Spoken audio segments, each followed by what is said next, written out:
నమస్తే, welcome to V10 news. ముందుగా headlines. Telangana భవన్లో బీఆర్ఎస్ నేతల ప్రెస్ మీట్.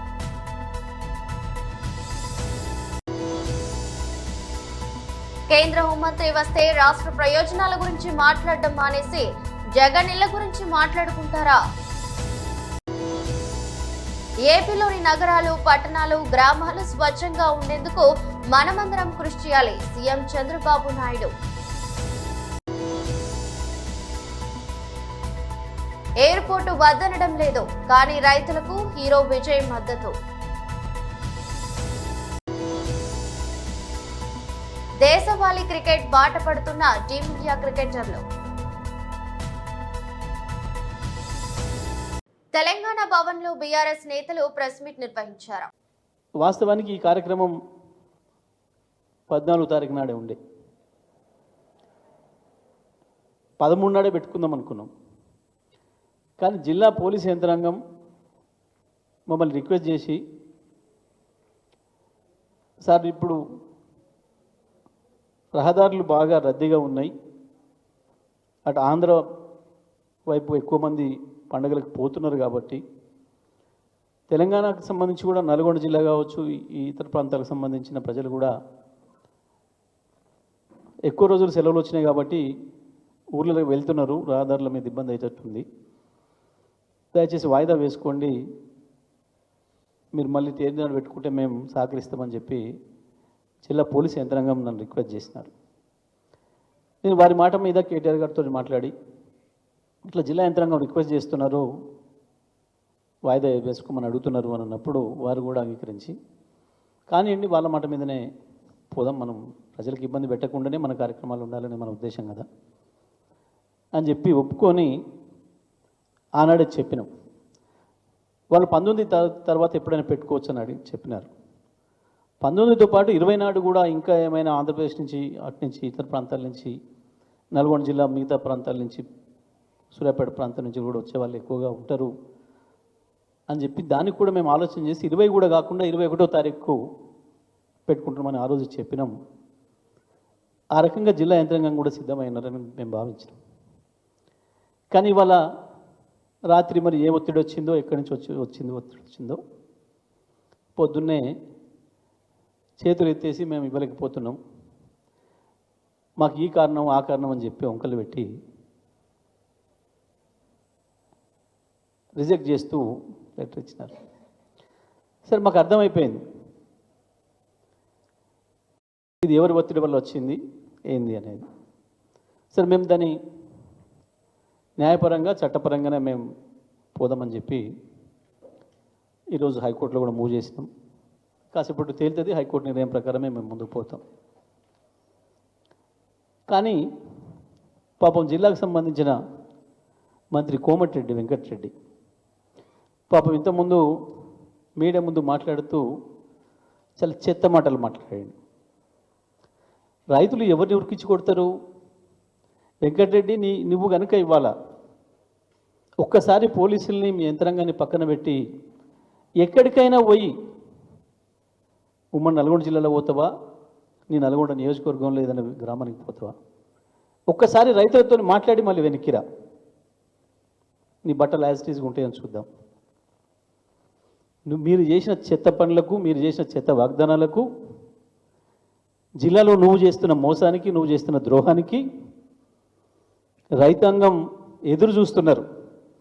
ఎప్పుడు అవకాశం దొరుకుతుందా వాళ్ళ చేతులకు, చెప్పులకు పని చెప్దామా, నువ్వు ఎప్పుడు దొరుకుతావా అని చూస్తున్నారు. కేంద్ర హోంమంత్రి వస్తే రాష్ట్ర ప్రయోజనాల గురించి మాట్లాడటం మానేసి జగన్ ఇళ్ల గురించి మాట్లాడుకుంటారని ప్రశ్నించారు. ఒక కేంద్ర హోంమంత్రి వచ్చారు, ఒక రాష్ట్ర ముఖ్యమంత్రి కూర్చున్నారు, దాని పక్కన ఒక ఉప ముఖ్యమంత్రి ఉన్నారు, ఆ పక్కన వచ్చి ఒక కేంద్ర సహాయ మంత్రులు ఉన్నారు. అందరూ ఉండి ఏం మాట్లాడేదని పేపర్లు ఏమొచ్చిందండి? మాజీ ముఖ్యమంత్రి గారు వచ్చి సొంత బిల్డింగ్లు ఎన్నో ఉన్నాయి, ఆయన ఎన్ని ఎకరాలు ఇల్లు కట్టుకున్నాడు, ఆయన రోజు ఏం భోజనం చేస్తాడు, ఈ పక్కన వచ్చి ఇదా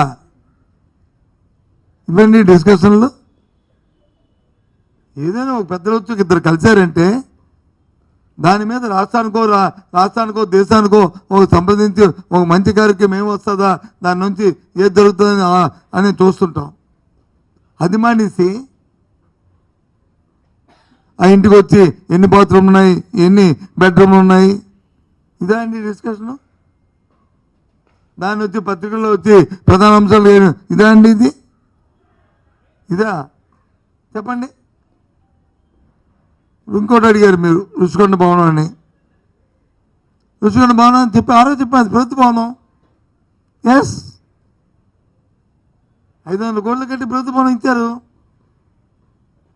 తప్పే ఉంది. ఖర్చు పెట్టేస్తే ఇప్పటికీ ఒప్పుకుంటాం కదా. అందులో ఏదైనా అవతక తిరిగితే చూసుకోండి. ఏంటి తప్పేంటి? ఏంటి తప్పు చెప్పండి, నాకు అర్థం అవ్వలే. ఇప్పుడు 170 ఇవాళ పేపర్లో చూశాను నేను. సిఎన్బిపి పేపర్కి వచ్చి 2 కోట్ల రూపాయలు ఇచ్చారు. ఆయన దోచి కలిసి రేపు ఉదయం కాఫీ తాగుతున్నారు, లేకపోతే ఇంకో దానికి ఎంతో ఇచ్చారు, దానికి తాగుతున్నారు. గత ప్రభుత్వంలో కూడా ఇచ్చారు, తాగుతున్నారు. అది రాష్ట్రాన్ని పబ్లిసిటీ అని మీ ఉద్దేశం. ప్రజలు వచ్చి సామాన్య ప్రజలు అనుకుంటారు ఇదేంటిది దోబరా ఖర్చులని వాళ్ళు అనుకుంటారు. ప్రభుత్వాల ఉద్దేశాలు వేరు, లక్ష్యాలు వేరు, ప్రజల ఆలోచన విధానాలు వేరు.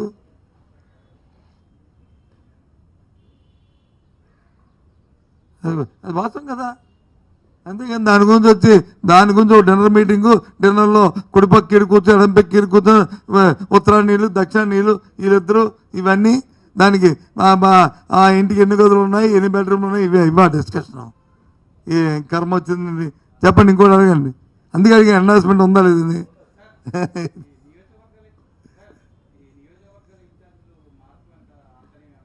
అంతరేం ఎందుకు? రాజకీయ పార్టీలు ఆ పార్టీ ఆలోచన ప్రకారము వాళ్ళ తాలూకా దీని ప్రకారము ఆలోచన చేసుకుని చేస్తుంటాయి. రాష్ట్రం వచ్చి ఒక యూనిట్ కదా. రాష్ట్రం మా తమిళనాడును తెచ్చి ఇక్కడనే వరుస వాళ్ళు తీసుకొచ్చి ఎక్కడ పెడితే తప్పు, కానీ రాష్ట్రం ఒక యూనిట్ కాదా? ఇప్పుడు మన ఏ జిల్లాలో ఇప్పుడు మన దగ్గర ఉన్న కాదండి, మన దగ్గర ఉన్న కొంతమంది ఒకరిద్దరు ఎంపీలు ఉన్నారు, వాళ్ళు ఏ జిల్లా వాళ్ళు? వాళ్ళు ఏ జిల్లా వాళ్ళు? ఎంపీలు ఎమ్మెల్యేలు ఏ జిల్లా వాళ్ళు? వాళ్ళు ఓటు ఎక్కడ, వాళ్ళ తాలూకా పుట్టిన తేదీలు ఎక్కడ ఉన్నాయి, వాళ్ళ ఇల్లు ఎక్కడ ఉంది, వాకిళ్ళు ఎక్కడ ఉన్నాయి, ఎక్కడ ఉన్నాయి? 100 కిలోమీటర్లు ఉన్నాయి. ఏమీ ఇవ్వండి సార్, నువ్వే ఒకసారి ఆలోచించుకొని అడిగితే బాగుంది క్వశ్చన్. అందుకే నువ్వు అడిగా కాబట్టి చెప్పాను. వాళ్ళ ఉద్దేశంలో రాష్ట్రం నుంచి యూనిట్, మరి మా ఉద్దేశంలో కాదా?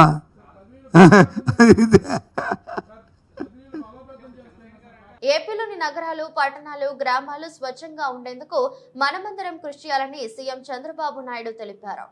ఈ రోజు నేను ఇక్కడ చూశాను, టెక్నాలజీలు చాలా వచ్చాయి. ఆ టెక్నాలజీ కూడా మీరు చూస్తే వేస్ట్ సెగ్రిగేషన్ నుంచి, జియో ట్యాగింగ్ దగ్గర నుంచి, రీసైక్లింగ్ దగ్గర నుంచి ఎవ్రీథింగ్ ఇంటి దగ్గర కలెక్ట్ చేసినప్పుడు ఎట్లా చేశాం, ఏ విధంగా దాన్ని సెగ్రిగేట్ చేశాం, మొత్తం కూడా జవాబుదారితనంగా అకౌంటబిలిటీ తీసుకొచ్చే పరిస్థితికి వచ్చారు. ఇవన్నీ కూడా ఒక మంచి పరిణామాలని చెప్పి కూడా నేను మీకు తెలియజేస్తున్నాను. ఒక పక్క టెక్నాలజీ వచ్చింది, ఒక పక్క టెక్నికల్ నోహౌ వచ్చింది, వినూత్నమైన ప్రయోగాలు జరుగుతున్నాయి. ఆ ప్రయోగాల ద్వారా ఏ విధంగా తీసుకురావాలని తీసుకొచ్చే పరిస్థితి వస్తాం. దేశం మొత్తం మీరు ఒకసారి ఆలోచిస్తే 26 స్వచ్ఛమైన నగరాలు ఉన్నాయి. ఈ 26 స్వచ్ఛమైన నగరాల్లో మనవి 3 ఉన్నాయి. విజయవాడ, తిరుపతి, విశాఖపట్నం, ఈ 3 నగరాలు కూడా మనవి స్వచ్ఛమైన నగరాలు వచ్చే పరిస్థితి వచ్చింది.